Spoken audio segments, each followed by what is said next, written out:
Main बात यह है कि गुड्डू मुस्लिम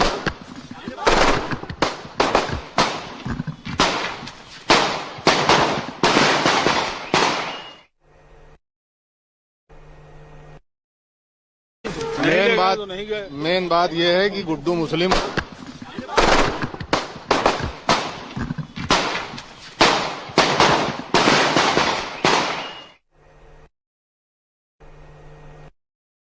इस वक्त हम दोनों के रोंगटे खड़े हैं। मेरे साथ कैमरामैन नीरज कुमार है जिन्होंने एक एक शॉट रिकॉर्ड किया है। बताइए अपनी जुबानी क्या हुआ। बहुत लंबा करियर हो गया, लेकिन इस तरीके का शूट आउट मैंने अपनी लाइफ में कवर नहीं किया। दंगे बहुत देखे, बहुत कुछ देखा, लेकिन जब पुलिस अंदर आई और हम लोग कैजुअली साथ में आ रहे थे, अमूमन ऐसा होता है कि कोई क्रिमिनल आता है तो हम लोग साथ में उसको कवर करते हुए जाते हैं, और एकदम से हम इंतजार कर रहे थे काफी देर। बिल्कुल, हम लोग करीब आधे घंटे से वेट कर रहे थे कि अतीक अहमद आएगा, और हम लोग उसको उसकी बाइट के लिए इंतजार कर रहे थे कि एक शब्द वो बोलेगा। और जैसे शुरू करना, यहीं से शुरू करते हैं। बिल्कुल, यहाँ से जैसे ही आप बात करना शुरू करते हैं और हम लोग पीछे पीछे जाते हैं, और जैसे ही बोलना शुरू करता है, जैसे ही अतीक अहमद और असद वो उसका भाई बोलना शुरू करता है, और एकदम से तड़तड़ाहट की आवाज आती है, और ऐसे लगता है कि जैसे पटाखे दगने लगे। मैं अपने आंखों के सामने धुआं देख पाता हूँ। एकदम से आप धुआं देख पाते हैं, मुझे एक हल्का सा बर्न नजर आता है, और मैं 2 कदम पीछे हटके मैं देखता हूं, और एकदम से फायर, और सब तितर बितर हो जाते हैं, इंक्लूडिंग जितने पुलिस वाले थे उनको भी समझ में नहीं आया, और वो एकदम से पीछे हटे। जब वो पीछे हटे, मैं अपनी पोजीशन पे था, मैंने कैमरा वो स्टैटिक रखा, और मैं ये पूरी कोशिश कर रहा था कि जो भी कुछ हो रहा है वो कैमरे में। नीरज, आपसे एक सवाल मेरा ये है कि पोजीशन क्या थी, ये सवाल आ रहा है, पोजीशन क्या थी उनकी, यानी कि जो गोलियां चली हैं, आप क्योंकि कैमरे से देख रहे थे, आपने सबसे बारीकी से देखा है, तीनों जो शूटर्स उनकी पोजीशन क्या थी। देखिए, अतीक अहमद और असद हमारे सामने थे, उसका भाई हमारे सामने था, और बगल से एक पिस्टल आती है और अतीक अहमद के पहले सर पे फायर लगता है। जैसे ही सर पे फायर लगता है और एकदम से तड़तड़ाहट शुरू होती है, और सब जितने भी लोग थे वो कम से कम 2-4 कदम पीछे हटते हैं, तो एक राइट हैंड साइड पे, एक लेफ्ट हैंड साइड पे, और एक यहाँ से, मतलब तीनों तरफ से उसको घेरा हुआ था, और बेतहाशा फायरिंग हो रही थी।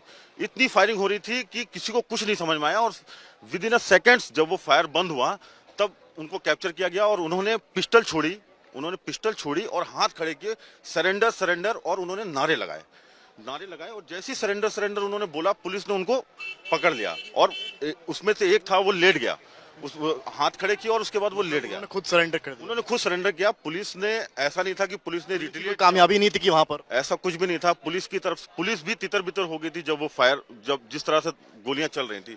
उन्होंने पिस्टल छोड़ी, हाथ खड़े किए, और तब पुलिस ने उनको पकड़ा। ये हुआ। ये बताइए मुझे कि जब तितर बितर हुए हैं, कई लोग भागे हैं, उस वक्त आपकी पोजीशन क्या थी। मैं अपनी पोजीशन से कम 4 से 6 कदम पीछे हटा, 4 से 6 कदम।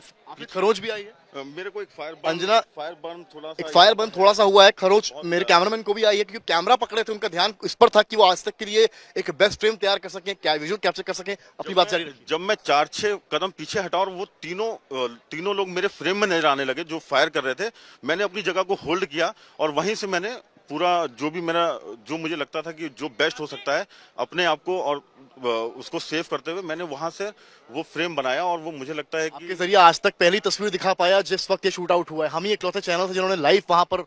नहीं, बिल्कुल, हम लोग ग्राउंड पे रहते इसीलिए हैं कि अपने दर्शकों को जो भी बेस्ट हो सके वो दिखाएं, और हम यहाँ से साबरमती तक गए, जितनी फोर्स थी वो हमको यहाँ पे नजर नहीं आ रही थी।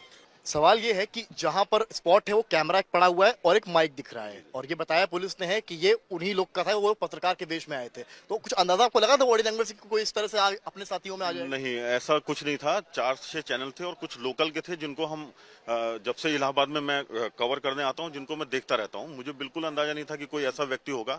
और ये सही बात है कि एक कैमरा और एक आईडी पड़ी है जिसको कोई क्लेम नहीं कर रहा है कि वो मेरा है, तो ये अंदाजा लगाया जा सकता है कि हो सकता है कि वो उसी भेष में आए हों, लेकिन ये पुख्ता तौर पे नहीं कहा जा सकता है कि वो पत्रकार के भेष में। मेरे वहां पर रोंगटे खड़े हो गए थे, क्योंकि जिस वक्त शूट आउट हुआ है, आपकी मनोस्थिति क्या थी, दिमागी तौर पर आप उस वक्त क्या सोच रहे थे? मुझे लगता है कि वो 30-35 सेकंड जो गोली की तड़तड़ाहट थी, वो मुझे समझ में नहीं आ रहा था कि ये हुआ क्या है। लेकिन जब मैं 4-6 कदम हटा और एकदम से मुझे 3-4 लोग फायरिंग करते हुए नजर आए, मुझे लगा कि ये ऐसा हो गया है। और अगले ही पल उसका अतीक और उनका भाई जमीन पे पड़े हुए थे, और बाकी लोग जो हैं वो हाथ ऊपर करके सरेंडर करने की मुद्रा में थे। सरेंडर सरेंडर उन्होंने चिल्लाया, और उसमें 2 को खड़े पे पकड़ा गया है और एक अपने आप जमीन पे लेट गया है। पुलिस का हाव भाव उस वक्त क्या था, सवाल?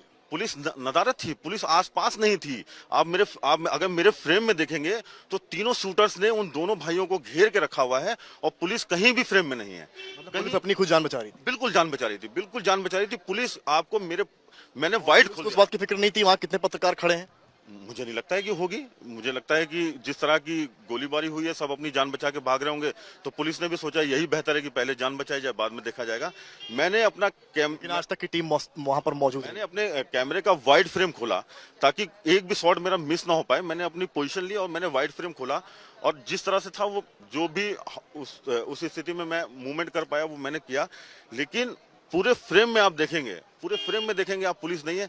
जब उन्होंने पिस्टल रख दी और सरेंडर किया तब पुलिस ने आके उनको पकड़ा है। ये बताइए कि जो पुलिसकर्मी थे क्या उनके पास हथियार नहीं थे? किसी ने कोशिश करी उस वक्त हथियार निकालकर उन पर क्रॉस फायर करने की, रोकने की?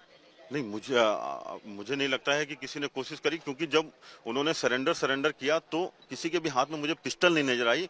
उन्होंने उनको होल्ड किया, मतलब किसी ने भी ये कोशिश नहीं करी। सरेंडर किया तो उन्होंने अपनी पिस्टल छोड़ दी?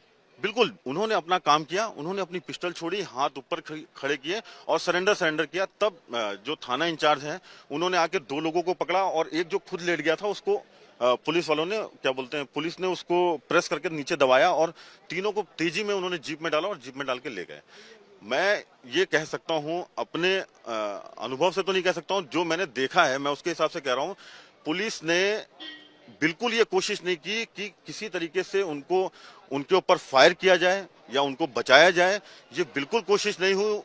जो आए थे उन्होंने अपना काम किया, उन्होंने अपना काम करने के बाद हाथ खड़े किए एंड देन पुलिस ने। बड़ी बात है, आप समझ सकते हैं शम्स की कोशिश नहीं हुई। जो आए थे अटैकर्स, जो शूटर्स थे, उन्होंने अपना काम किया और बंदूक रख दी नीचे, यानी कि पिस्टल नीचे रख दी और सरेंडर करने लगे, जो हमने अपनी आंखों से देखा।